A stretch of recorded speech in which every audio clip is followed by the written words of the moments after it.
Aujourd'hui, Figures d'Europe vous emmène à la passementerie Verrier, au 10 rue Orfila. C'est au métro Gambetta, pas très loin du Père-Lachaise, en plein Paris. Et vous allez voir, c'est une entreprise où la transmission se mêle à 265 années de tradition. Bon, à Nanquetin, nous sommes chez vous, à la passementerie Verrier. Mais la passementerie, qu'est-ce que c'est exactement ? C'est une bonne question. La passementerie, c'est de l'ornementation de textile. C'est des détails pour décorer, pour finir quelque chose.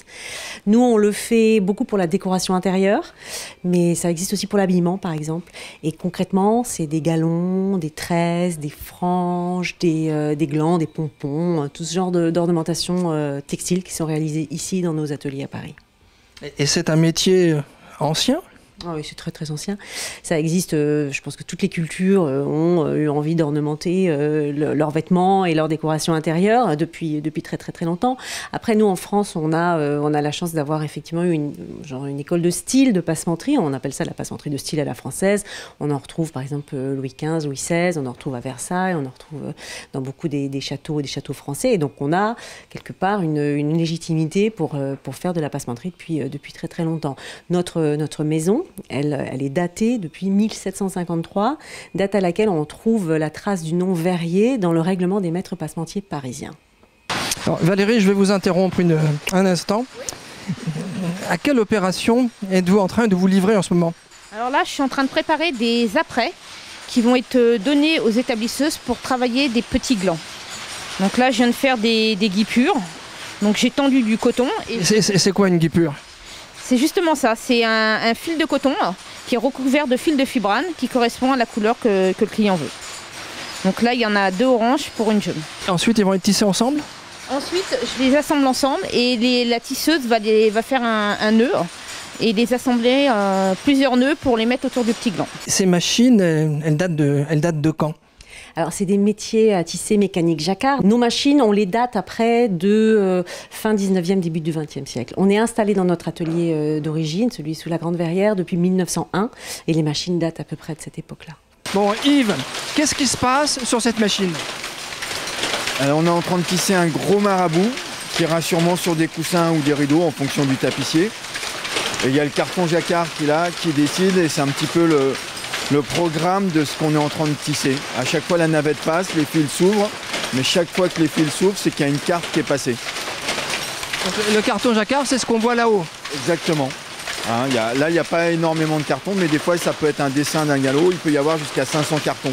Là, on doit en avoir maximum une vingtaine. Alors, Aurélie, est-ce que vous pouvez nous expliquer ce que vous êtes en train de faire en ce moment ? Justement, on a eu une petite commande, donc c'est des boutons à habiller d'une façon assez symétrique. Donc je vais faire d'abord des essais avec du fil et je vais essayer d'avoir le même rendu que ce qu'on nous propose de faire. Alors, pour le bouton, il faut une forme. Oui, en fait, quand on fabrique une embrasse et tout ça, on a des moules en bois. On démarre des moules en bois et après on vient les habiller de fil. Tout dépend après de la technique utilisée. Alors ça, c'est une opération qui est faite à la main ? Oui, tout est fait à la main. C'est tissé, c'est brodé, c'est voilà. Est-ce qu'il y a des écoles pour devenir, on ne doit pas dire passementeur, mais je sais pas, qui préparent au métier de la passementerie ou on apprend sur le tas ? Alors, on dit passementier, effectivement. Il n'y a pas vraiment d'école. Moi, j'ai personne qui arriverait avec un savoir-faire parce qu'il aurait une formation dans une école. Après, il y a des formations qui peuvent aider à devenir un bon passementier rapidement, notamment pour tout ce qui est le travail à l'établi, le travail manuel. Et là, des personnes qui ont fait de la broderie, par exemple, ou peut-être de la couture, peuvent avoir plus vite un bon résultat. Pour la partie mécanique, on apprend vraiment sur le tas. Et de toute façon, nous, on forme énormément à l'intérieur de l'entreprise. C'est un métier où il faut de la patience ? Oui, patience, dextérité, précision du geste. Et vous avez dit passion, je crois. Oui, il faut. Je pense que c'est un métier passion. On doit être passionné par notre métier pour pouvoir vraiment progresser dans toutes les techniques qu'on peut apprendre. Et quels sont vos clients ? Alors nous, on vend à travers un réseau de prescripteurs, en fait, qui sont des architectes d'intérieur, des décorateurs d'intérieur, des tapissiers. Ça peut être aussi des gens qui s'occupent des monuments nationaux, des musées nationaux. Et donc, nos produits ensuite se retrouvent mis en œuvre, soit dans des projets d'hôtellerie de luxe, soit dans du résidentiel, des yachts, des châteaux, des musées. Voilà, principalement où on va retrouver nos passementeries. Oui. Alors, Magda, qu'est-ce que vous êtes en train de préparer sur cette étrange machine? Alors, c'est un métier à tisser, métier à main. Je suis en train de faire ce qu'on appelle une crête main.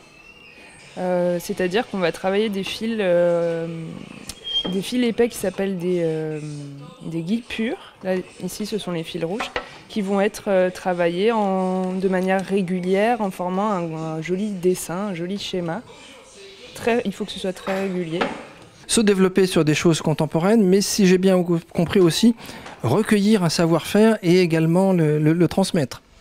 Ouais, votre question, elle est intéressante parce qu'elle est à tiroir à bien des titres.